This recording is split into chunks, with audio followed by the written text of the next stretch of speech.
Hi, my name's Elizabeth, and today I'm going to be adapting and explaining line tag.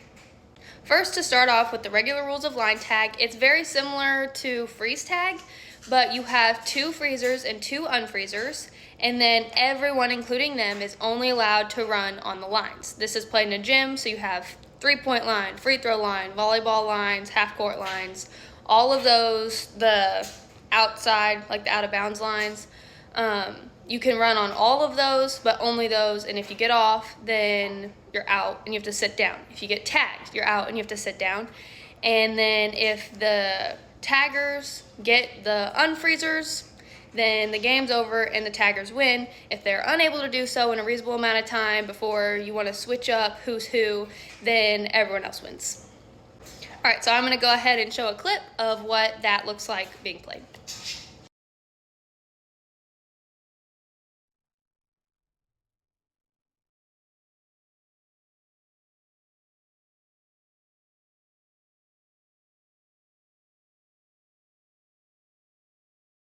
All right, so the first way that I would adapt this to make it a little more everyone friendly is I would add pool noodles. I would give the freezers blue pool noodles and the unfreezers red pool noodles. I think that this makes sense in the way that we color most things in our life, making it easier for someone with attention problems, focus problems. Maybe they have lower IQ than most of their classmates. I also think it'll make it a lot easier for students who maybe don't move as well, like someone with cerebral palsy, because it gives them a longer reach, making them like they don't have to be as fast to get people. I think that would help them keep up and honestly just have more fun being able to successfully participate.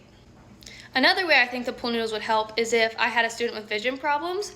Unless they're completely blind, I would say most students that you would have in your class, even if they're hard of, like they can't see super well, they'll be able to see the big colorful pool noodles and they'll be able to identify that instead of having to know and see the face of who the other students are whenever everyone's running around and it's kind of chaotic.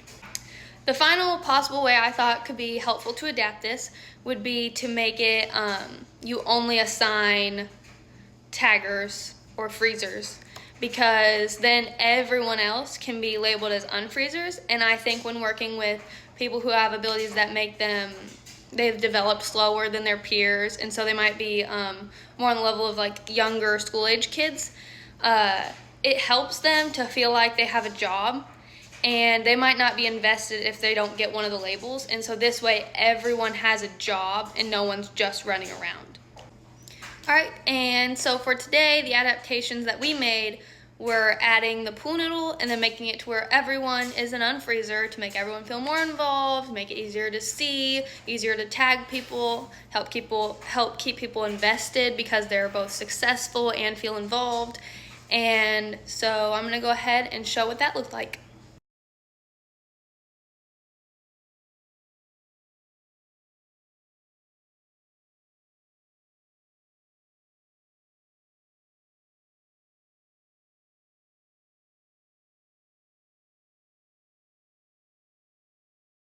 So as you can see, these are some adaptations that made the game easier for everyone, more inclusive, but then also still kept the energy high, kept the principles, and is fun for everyone at all abilities.